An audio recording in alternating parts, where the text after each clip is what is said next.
de setmana s'ha celebrat al centre de pilota de la Vall d'Hebron un gran espectacle, la 29a edició del Torneig Internacional de Pilota Ciutat de Barcelona. El torneig és fruit de la col·laboració entre la Federació Catalana de Pilota i l'Institut Barcelona Esports, que any rere any aposten per portar els millors pilotaires del moment a la competició.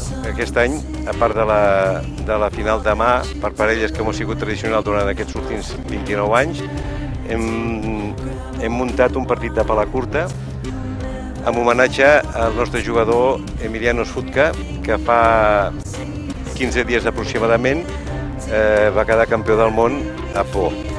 Llegué aquí a Barcelona en el 2002 y estoy jugando por la Federación Catalana de Pelota, en la modalidad de herramienta, y por el Club Natación Barcelona. Al voltant de les 6 de la tarda ha començat el partit demà per parelles que enfrontava l'equip format per Juan Martínez de Irujo i Aritz Lescurain contra la parella formada per Augusto Ibáñez y Pascual Lizarri. Yo creo que ha sido un partido bonito, la gente se ha entretenido y todos contentos, ¿no? Nosotros es un privilegio venir aquí a Barcelona una vez al año y si disfrutan con nosotros, pues mucho mejor. Els aficionats esperaven el duel entre Titín III i el que es considera el millor davanter del moment, Martínez de Irujo. Les dues parelles han jugat a un gran nivell intercanviant ganxos d'esquerra, rematades, deixades i tota varietat de recursos de la que disposaven. Ambdós davanters han estat molt ben recolzats en tot moment per defenses de gran qualitat.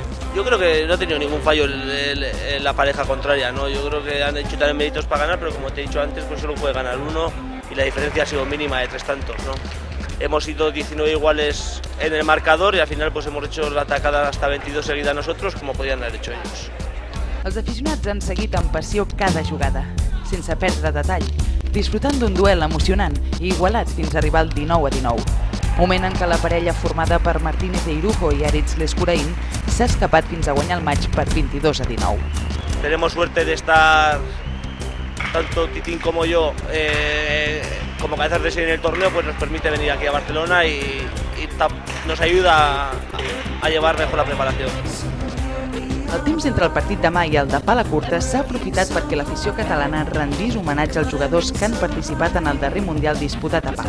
Guillem Pedrosa, jugador del Cesta Club Baskonia, i Emiliano Sfutka, del CN Barceloneta. L'acte s'ha aprofitat per aplaudir també el francès Sylvain Breffel, que ha mostrat la medalla d'or que va aconseguir en la modalitat de pala curta. Ha sigut un èxit de públic perquè estava al frontó a vessar i aquesta és la missió que tenim la federació. Hi ha hagut molts nanos que han tingut l'oportunitat de fotografiar-se amb els fenòmenos de mà, tant amb el Titín com amb l'Emiliano Sfutka, com amb el Martínez de Irujo. Un cop acabat l'homenatge ha començat el partit de pala curta que va enfrontar Pablo Hernán Fusto i Emiliano Sfutka contra Esteban Gaubeca i Sylvain Breffel. Des d'un inici s'ha fet evident la desigualtat entre els dos equips i la dupla formada per Gaubeca i Breffel ha dominat el maig. Emiliano Sfutka ha acusat la falta d'entrenament amb l'especialitat de pala curta després d'un any de dedicació exclusiva a la paleta de cuir. Per altre costat, la parella Gaubeca-Breffel s'ha trobat cada cop més còmoda fins a emportar-se el partit. Gaubeca ha mostrat ser un pelotari completíssim i Breffel ha jugat a l'excel·lent nivell al que té acostumats els aficionats. Bueno, positivamente el festival, realmente. El partido de mano ha sido muy bonito y el partido de pala corta, yo al estar jugando un año a paleta cuero, pues he podido coger 2-3 entrenos de la pala corta y eso me ha pasado un poco de factura respecto a los otros que están todos muy puestos en la modalidad. Pero bueno, no ha sido un partido muy bonito, pero creo que ha valido la pena jugarlo y hacer el festival. Agustí Burgués, president de la Federació Catalana de Pilota, ha destacat la bona salut de l'esport en l'actualitat i ha repassat els èxits aconseguits aquest 2010 en un moment en què es tanca l'any i s'inicien els tornejos d'hivern. La expectativa es jugar este año y tratar otra vez quedar campeón de España para en mayo poder participar otra vez en la Copa del Mundo, la que se jugó en Barcelona en el 2007, ahora se jugarà en Brive, en Francia, el 2011. O sigui que una abraçada molt forta per tots i que la pilota està en un moment de salut molt bon aquí a Catalunya.